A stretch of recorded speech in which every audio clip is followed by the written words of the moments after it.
আর ও গদ্দারি আর সেটিংটা ওর থেকে ভালো আর কেউ জানে না। মানে কুণাল ঘোষ গদ্দার বলছেন আপনি কুণাল ঘোষকে? আমি আর কোনো দিন পন্থী হব না, এবার একেবারে শ্মশানপন্থী হব। কিন্তু এর মানে এই নয় আমি কোনো ফেভার পাওয়ার জন্যে, কোনো লাভ করার জন্যে আমি এক দল থেকে অন্য দলে গেছি। তার পলিটিক্যাল সায়েন্সের ক্লাস করতে আসিনি। যদি তাই থাকতেন তাহলে তো মমতা ৮০ আর শুভেন্দুরা ২২০ ওপর পেত না, তারা তো মুখ্যমন্ত্রী মমতা বন্দ্যোপাধ্যায় হতেন। রাজনীতিতে চিরকালীন বন্ধু বলে যেরকম কিছু হয় না, শত্রু বলেও কিছু হয় না। দলের এক নেতা আরেক জায়গা থেকে এই জায়গায় আসে বা এই জায়গা থেকে অন্য জায়গায় যায়, এটা হয়েই থাকে। মদন মিত্র, যিনি এতদিন পর্যন্ত মমতাপন্থী হিসাবে পরিচিত ছিলেন, গত 15ই জুলাই তিনি ঋতব্রত শিবিরে যোগ দেন। কিন্তু ভবিষ্যতে মদন মিত্র কি আবার কালীঘাটপন্থী হবেন? এই বিষয়ে কথা বলবো। আমার সঙ্গে রয়েছেন মদন মিত্র। মদনদা, রাজনীতিতে আমরা দেখেছি পুরনো দল থেকে নতুন দল বা নতুন দল থেকে কেউ অন্য দলে যায়। আপনি মমতাপন্থী হিসেবেই পরিচিত ছিলেন এই রাজনীতিতে। গত 15ই জুলাই আমরা দেখলাম আপনি শিবির বদলালেন। ভবিষ্যতে কি আবার মমতা বন্দ্যোপাধ্যায়ের কাছে ফিরে যাবেন? এই সম্ভাবনা রয়েছে? প্রথমেই একটা কথা বলে রাখি, আমি আর কোনো পন্থী হব না। আমি আর কোনো দিন পন্থী হব না, এবার একেবারে শ্মশানপন্থী হব। তার কারণ পলিটিক্স সম্বন্ধে আমার ঘৃণা জন্মাতে শুরু করেছে, প্রতিদিনই বাড়ছে। না, আপনি শ্মশানপন্থী কেন বলছেন? ইডি বারবার আপনার বাড়িতে আসছে বা আপনাকে ডাকছে, জেরা করছে, আপনার পরিবারকে ডাকছে, এই জন্য? 2012-এ ভারতবর্ষের প্রথম পঞ্জি স্কিমে 2014-এ অ্যারেস্ট হয়েছিলাম। তো 2014-এর উপলব্ধি বেদনা 2026-এ কেন হবে? আর আমি 15ই জুলাই যদি গিয়েই থাকি, আমি মমতা বন্দ্যোপাধ্যায়কে ছেড়ে থাকি, তাহলে ইডি আমায় ডেকেছে 29 তারিখ। তাহলে আমি নিশ্চয়ই হাত গুনিনি, 15 তারিখ আমি কোনো নোটিশ পাইনি, দেখে নিন। এখন ঘটনাচক্রে এটা একে একে 2 হয়ে গেছে। কিন্তু এর মানে এই নয় আমি কোনো ফেভার পাওয়ার জন্যে, কোনো লাভ করার জন্যে আমি এক দল থেকে অন্য দলে গেছি। আমি তৃণমূল কংগ্রেসে ছিলাম।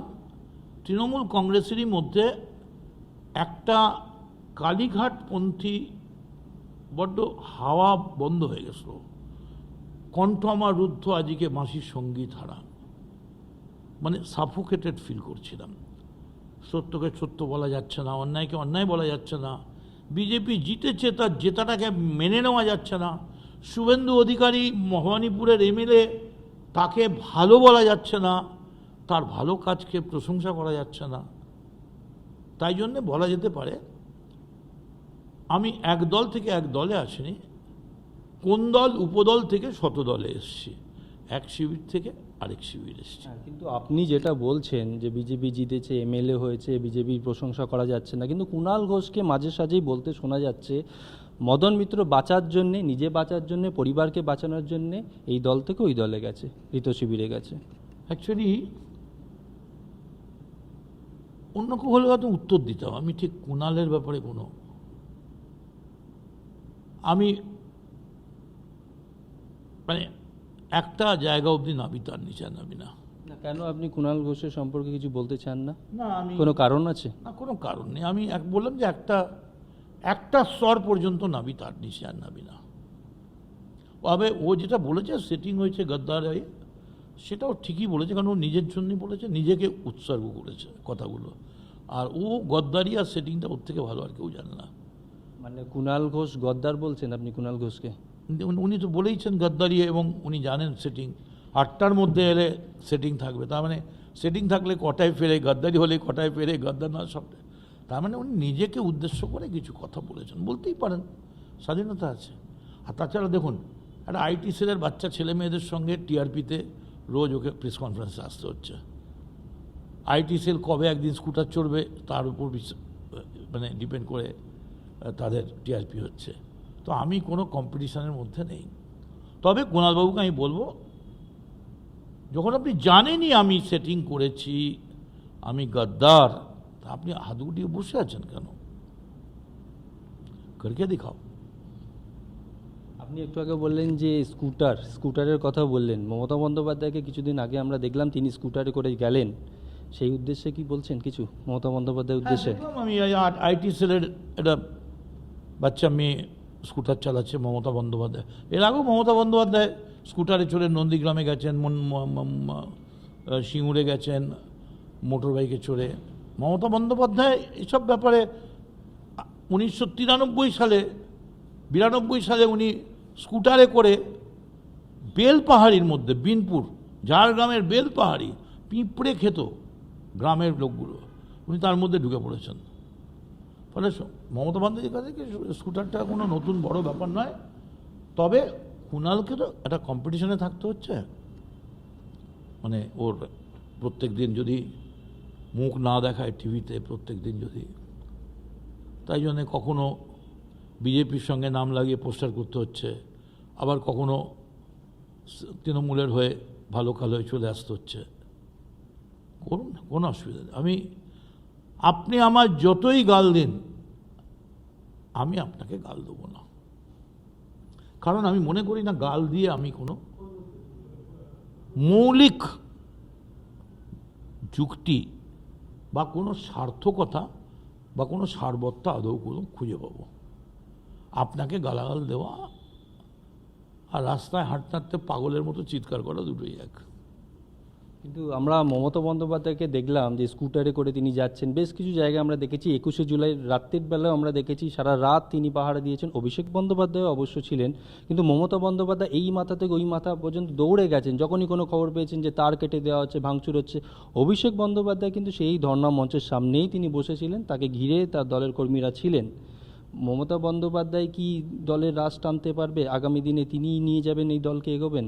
অভিষেক বন্দ্যোপাধ্যায় কি পারবেন না দলকে এগিয়ে নিয়ে যেতে? দলটা তো মমতা বন্দ্যোপাধ্যায় তৈরি করেছেন, তিনি তারই নেতৃত্বে সবাই ছিল, সেই লড়াইতে শুভেন্দুও ছিল। বাংলার সমস্ত রাজনৈতিক দল মানে বিরোধী রাজনৈতিক কর্মীরা তারই নেতৃত্বে সিপিএমকে হারিয়ে আমরা ক্ষমতায় এসেছিলাম, তিনি মুখ্যমন্ত্রী হয়েছিলেন। তো ন্যাচারালি দলটা তো মমতা বন্দ্যোপাধ্যায়েরই দল, তারই হাতে তৈরি করা। এখন নির্বাচন কমিশন কি বলবে, কে কোন পক্ষে না পক্ষে, এত টেকনিক্যাল প্রশ্নে আমি তো পলিটিক্যাল সায়েন্সের ক্লাস করতে আসিনি। কিন্তু অভিষেক বন্দ্যোপাধ্যায়ের উদ্দেশ্যে কি কিছু বলতে চান? না, আমাদের ইচ্ছে করছে না। I am two tired to say. কেন ইচ্ছে করছে না? ঠিক আছে, অভিষেক বন্দ্যোপাধ্যায় কি দিয়ে কি হবে না? ওটা বুঝবে ওদের। আমি তো ওদের সঙ্গে ওদের শিবিরের সঙ্গে যুক্ত নই। যেখানে আমার দায়িত্ব নেই, যেখানে আমি মানে আই এম নট আনসারেবল, সেখানে মাতব্বরি আমি কেন করতে যাব? আমি নিজের জায়গা ছেড়ে পরের গায়ে মাতব্বরি করতে যাই না। আগে জানতাম যে জিতা ওই সিকান্দার, কিন্তু কামারহাটিতে 14টা সিটের মধ্যে জেতার পরেও এখন আমার মনে হচ্ছে না, শুধু জিতলেই সিকান্দার হয় না, যে হারা ও সিকান্দার, যদি মানুষ তার সঙ্গে থাকে এবং মানুষের পাশে যদি থাকা যায়। কিন্তু আমি খুব দুঃখিত, কামারহাটির জন্য আমার যতখানি কাজ করা উচিত আমি পারছি না। মানুষ কি এখনো পর্যন্ত মমতা বন্দ্যোপাধ্যায়ের সঙ্গে রয়েছেন বলে মনে হয় আপনার? যদি তাই থাকতেন তাহলে তো মমতা 80 আর শুভেন্দুরা 220-র ওপর পেত না, তারা তো মুখ্যমন্ত্রী মমতা বন্দ্যোপাধ্যায় হতেন। 21শে জুলাইয়ের দিন তো আমরা দেখলাম যে মমতা বন্দ্যোপাধ্যায়ের দিকে বেশি ভিড় ছিল ঋত শিবিরের থেকে। বিজেপির কোনো সমাবেশ ছিল না। আপনি তৃণমূলের মানে ঝগড়ার কথা বলছেন, এই দল ওই দল, এটা বলতে পারবো না। People, they are not bothered what Trinamool is doing. People are bothered what the new government will do and let them work. ভগবানের দোহাই তোদের একটুকু চুপ কর, কাজ করিবারে দে ওদের অবসর, একটু কাজ করার সুযোগ দিন। একটা অন্য বিষয়, কল্যাণ বন্দ্যোপাধ্যায়কে প্রায় আমরা দেখছি সংসদ চত্বরে, সেখানে 20 জন সাংসদ যারা এনসিপিতে জয়েন করেছে তাদেরকে গদ্দার বলছেন, এই সমস্ত কিছু বলছেন, কি বলবেন এটা নিয়ে? দেখুন, প্রথম হচ্ছে আমি সংসদের সদস্য নই। 2, সংসদের এই যে ব্যাপারটা টেকনিক্যাল ব্যাপার, কোনটায় দলত্যাগ হবে কোনটায় দলত্যাগ হবে না, এই গোটা ব্যাপারটার সঙ্গে আমি জড়িত নই, এই ব্যাপারে আমি কোনো মন্তব্য করতে চাই না।